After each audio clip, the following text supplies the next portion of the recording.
Hey guys, what's up? We are back with some more reactions after dark, and we are of course going to be watching the festival murder that shook Japan. What happened to my Sato? Obviously by Dark Asia with Megan. This of course is the continuation of Dark Asia week. This is what, day 4 now? It's got 3 days after this, so still quite a few more days to go. Again, disclaimer. Not this disclaimer, but disclaimer, these videos were recorded potentially the same day. At least I was trying to get them all recorded the same day, so if there's anything that has happened within the week, I will not have known about it by now. To possibly all the way up to Sunday, I will not have known any of that stuff, though. I mean, I'm pretty sure there's nothing's going to really come up that will be really important to talk about, but just disclaimer, and of course disclaimer, not parental, I was gonna say parental advisory, but no, not parental advisory. Viewer discretion is advised, is what I want to say, because of course, violence, abuse, exploitation, traumatic events, yada yada yada, you might be in this video, so again, viewer discretion is advised.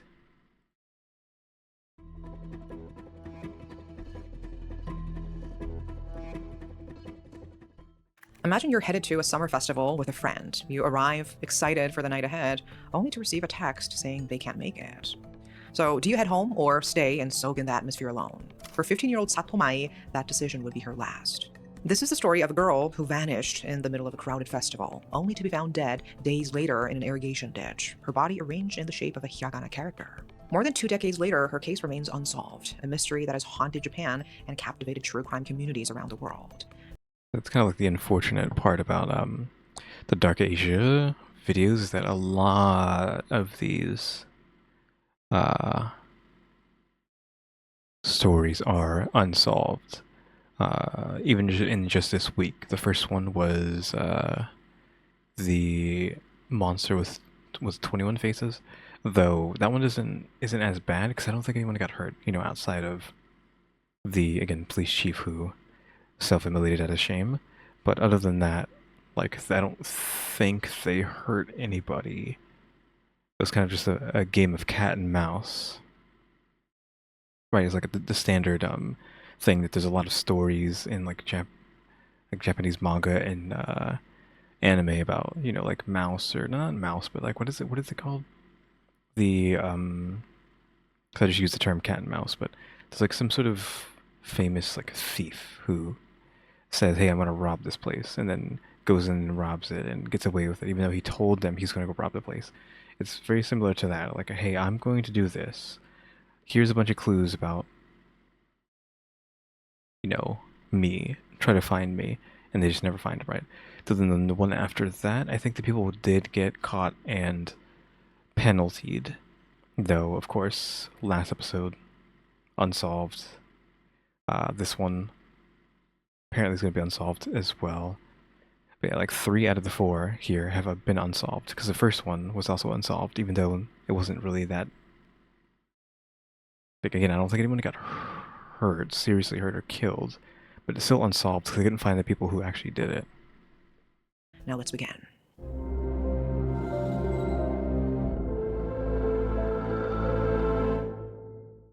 July 2003, the Sato family descended into panic when their daughter Mai didn't come home from a festival. Her parents frantically called her friends, but none had heard from her. Mai's phone rang until 10 p.m., then went dead. Fearing the worst, they filed a missing person report immediately. 3 days later, on July 9th, around 9:45 a.m., a local resident was walking along a rural road in Koka Town, Ibaraki Prefecture, around 50 kilometers from where Mai was last seen. A swarm of flies caught his attention. Following them to a spot in the grass, he was hit by the unmistakable smell of decay. Inside an irrigation hole lay a body. A girl's body, positioned deliberately in the shape of the hiragana character Ku, which looks like this. Okay. What does that imply? Because, like, Ku could be, like, anything, right? His screams drew other passersby. Someone called the police, and when the Ibaraki criminal investigation officers arrived, the media came too, though it's still unclear who summoned them. The bizarre nature of this discovery drew reporters like moths to flame, all scrambling for the story. The news broke across Japanese television in real time. Mai's family learned of their daughter's death not from police, but from their TV screen. The fragile hope they'd been clinging to shattered in an instant. They rushed to Ibaraki, and even standing in that sterile room, staring at the white sheet, they couldn't accept what lay beneath. But when the doctor pulled back the fabric, their worst fear materialized. It was Mai. The doctor's findings were grim. Death by strangulation with a rope. Bruises marked her hands and upper legs, not from rope, but from what appeared to be someone's grip. The police suspected abduction and murder. Yet, something was off. Unlike most kidnapping victims, Mai had no defensive wounds, no signs of struggle. When investigators examined her body for evidence of sexual assault, they found nothing. No Okay, I mean, that's weird. That being strangled but did not fight back. Does that just imply she was already passed out whilst being strangled, so that's why she would be fighting back? Question mark. That's the only thing I could assume right off the bat, is like maybe she was drugged, and then thus she wasn't actually awake while she was being strangled. Though shouldn't it be easier to figure out who did this if they like strangled her with their hands? I mean, maybe they'd be wearing gloves, but still. foreign DNA. So the questions multiplied. If she was strangled, why didn't she fight back? Why use a rope at all? And who was Mai? Sato Mai was born in 1988 to a Japanese mother and Jordanian father. People often commented on her striking appearance, beautiful in a way that stood out, with large, expressive eyes and delicate features. She lived in Nishi Takinotsuka, Adachi Ward, Tokyo, with her mother and older brother, while her father worked in Osaka. Despite the distance, he visited regularly and called every day without fail. The warmth of their family life shaped both children into kind, hardworking people. When Mai entered Tokyo Metropolitan Ueno High School in 2003, she made a choice that defined her character. While her peers spent their parents' money freely, Mai wanted to earn her own. She got a part-time job at a clothing store near Soka Station and became known for her kindness to customers and window shoppers alike. When coworkers slacked off, Mai quietly covered for them, never complaining. At school, she was equally beloved. Popular and cheerful, she helped everyone with a genuine smile. Boys lined up to ask her out, but Mai prioritized her studies, politely declining while staying friendly.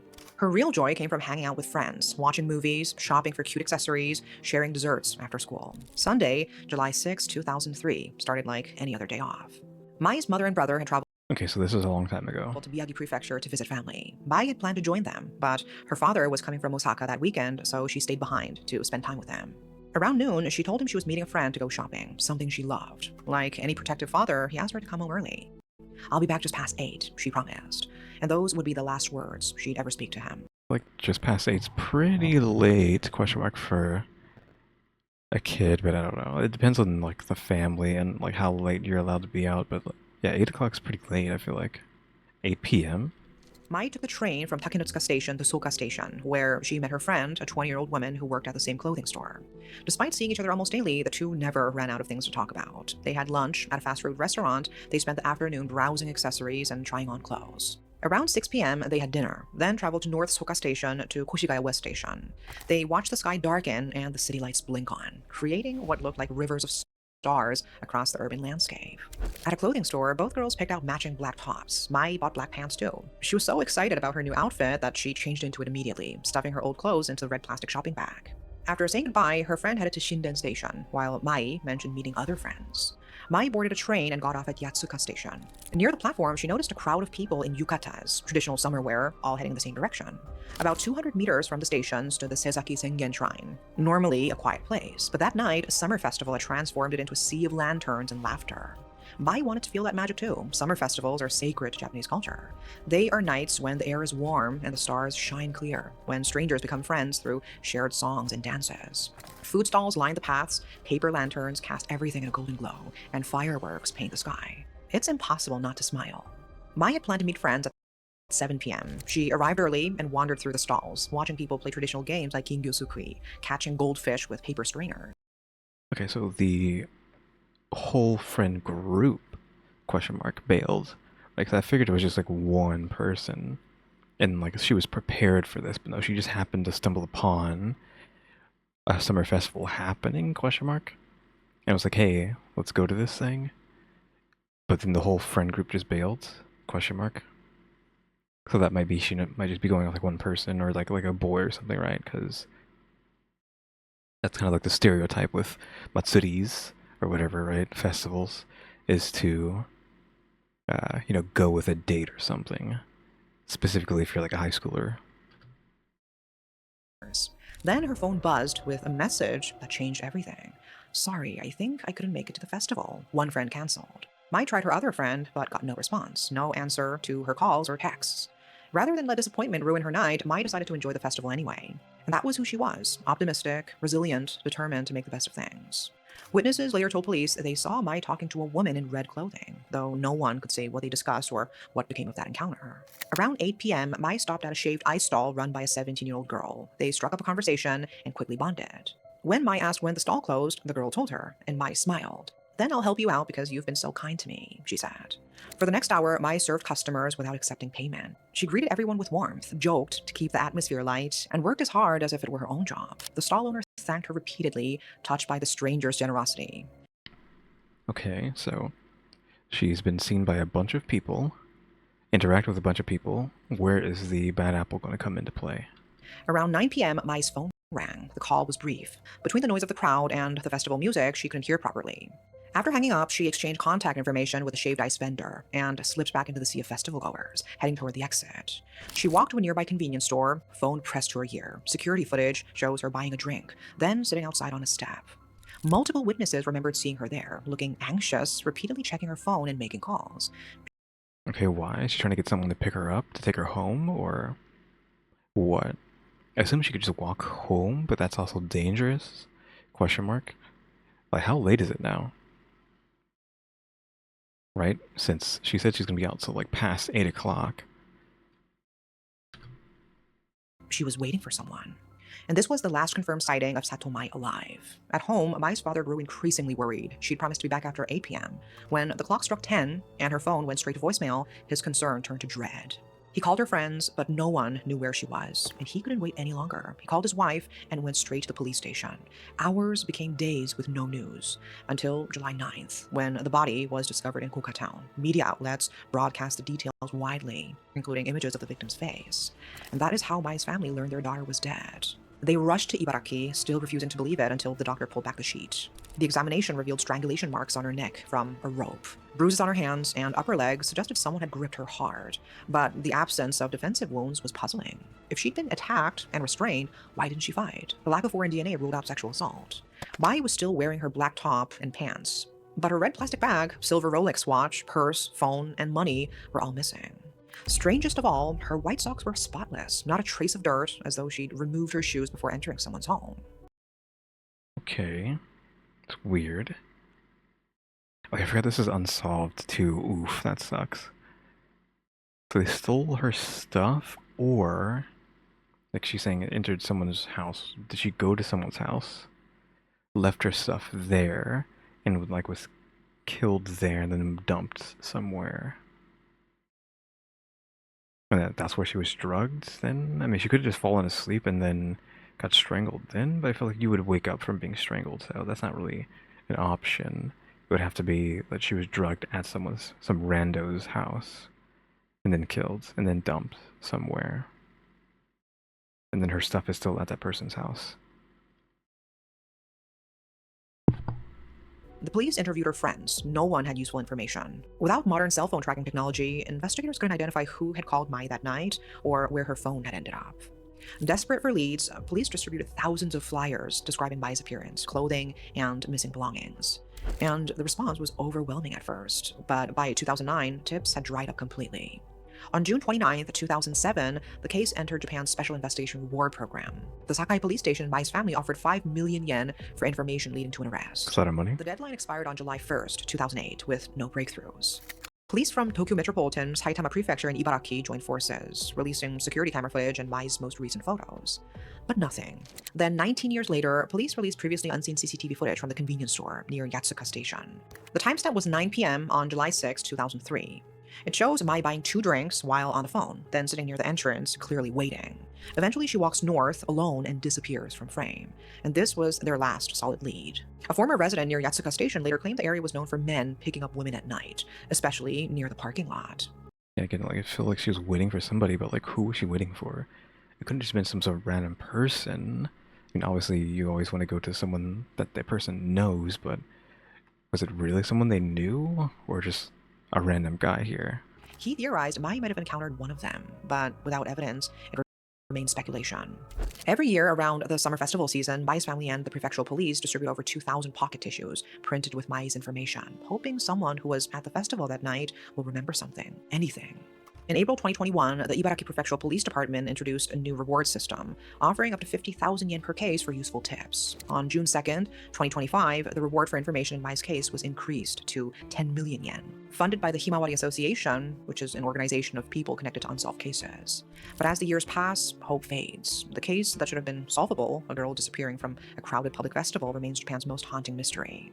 So why has this case remained unsolved for over 2 decades? The answer lies in a perfect storm of bad timing and missing evidence. I mean, like, they're missing all her stuff. So it's like, how did she get strangled without any DNA being on her body? It's kind of crazy. Is this just like a serial killer who just knows how to do this stuff perfectly, or what? The biggest obstacle investigators faced was technology, or rather the lack of it. In 2003, cell phone tracking was primitive compared to today's standards. Mai's phone, the most crucial piece of evidence, was never recovered. And without it, investigators wouldn't identify who called her that fateful night or trace her final communications. The technology simply didn't exist to track phones the way it does now. Security cameras were also far less common back then. The only CCTV footage recovered showed Mai at the convenience store, but this wasn't even released to the public until 19 years later. There were massive gaps in surveillance coverage, leaving Mai's final moments largely undocumented. Perhaps most frustrating was the silence from the public. By 2007, police had received only 49 tips. By 2009, just 73. And then the information stopped coming entirely. Despite deploying over 15,000 investigators over the years, Where did it say 17,000 when she said 15,000? That's weird. only 91 total tips came in by 2018. All of Mai's belongings, her shoes, bag, silver Rolex watch, red shopping bag, and phone vanished without a trace, eliminating crucial physical evidence. The case went cold not from lack of effort, but from lack of leads. I mean, if they don't have anyone to investigate, if the person just keeps that stuff on their person forever, then they'll never get found out unless police just happen to stumble in someone's house for no reason and then see the bag and be like, hey, why is it? I know what that bag is. Like, why would any random officer be like, okay, I know what this phone, I know this bag, yada yada yada, right? Plus, they would have to find or have like a reason to be in this person's house to begin with, and why would they ever find a reason other unless they're continuing to be like a serial killer or something? So yeah, I feel like if this person who did this just keeps that stuff on them until they die, then they'll just get away with it. You know, unless karma, if you want to believe in that, intervenes or whatever. Over the years, investigators and online communities have developed several theories about what might have happened to Mai. One detail stands out as particularly significant. When Mai's body was discovered, she wasn't wearing shoes, but her white socks were spotless, not a speck of dirt on them. This suggests she didn't walk anywhere barefoot. Instead, she likely... Yeah, they removed, if she went into someone's house, she was drugged, then killed, then robbed, and then carried to this location and left there.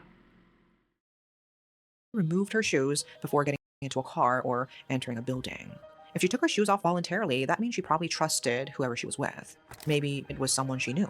Maybe it was someone who seemed safe and asked her to take off her shoes to keep their car clean. Either way, this small detail suggests Mai didn't realize she was in danger until it was too late. Another theory focuses on the location itself.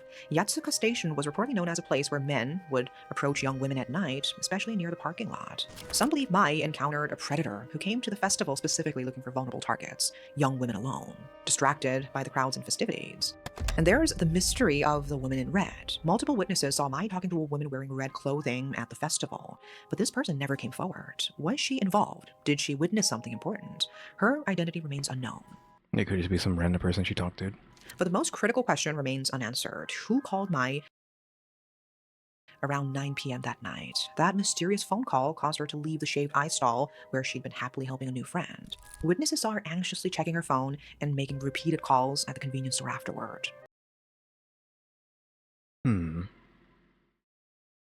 Like, who knows?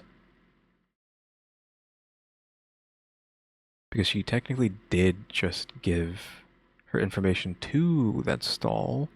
I don't want to say like that the people at that stall did this, but we could also be like, okay, the red woman in red maybe told her some stuff and it was like, hey,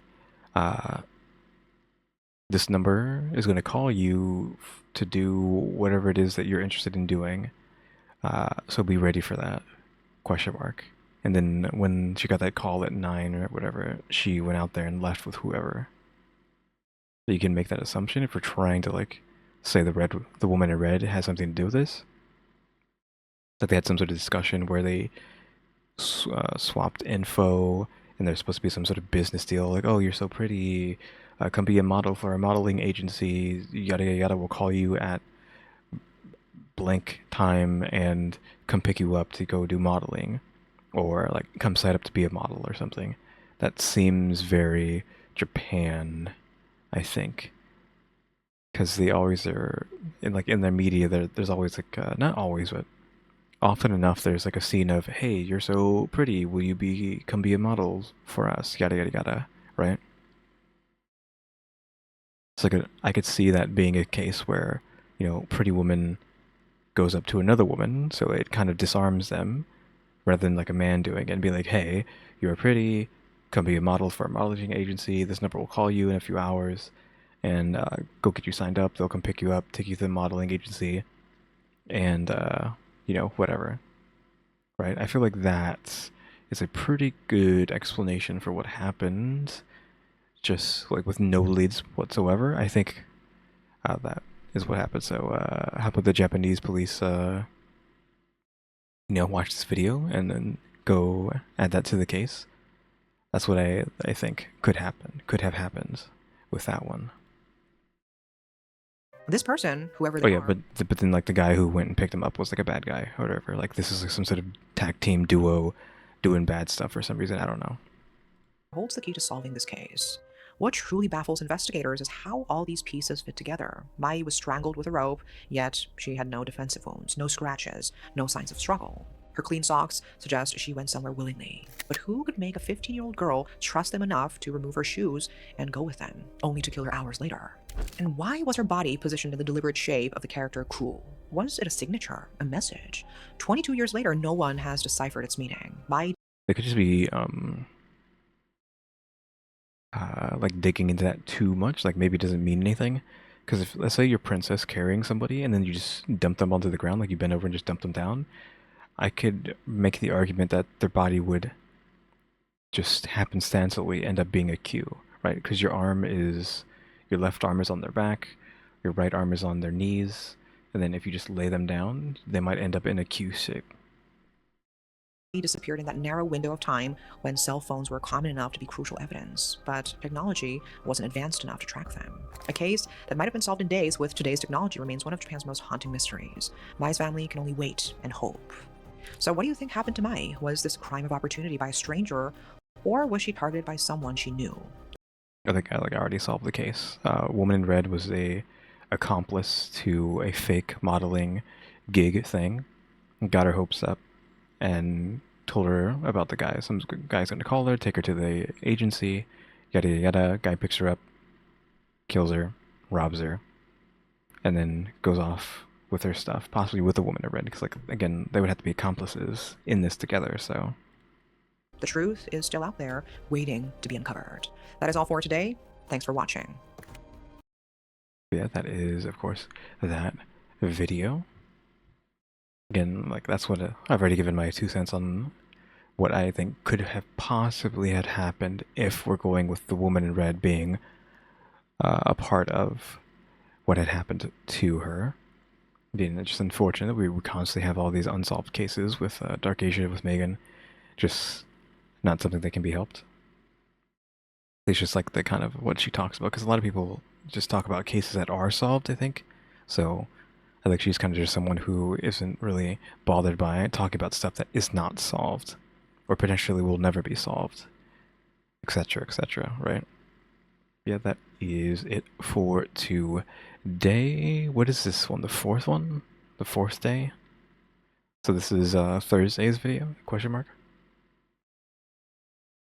I forget. Well, I haven't been looking at what's next, but you'll know it when it comes around tomorrow. But yeah, again, like I said, that's my 2 cents on what happened. Unfortunately, that these things just end up happening. Just people just randomly dying when they shouldn't and whatnot. Okay, guys, thanks for watching. Remember to buy my stickers, check the becoming a member, subscribe if you haven't subscribed, so we're going to watch time and subscribers, and if we have thrown now as well, and shout out to members, EmmyStarr, RaleyDrew, and alexgkiller880. But yeah, guys, thanks for watching. Tune into the next episode.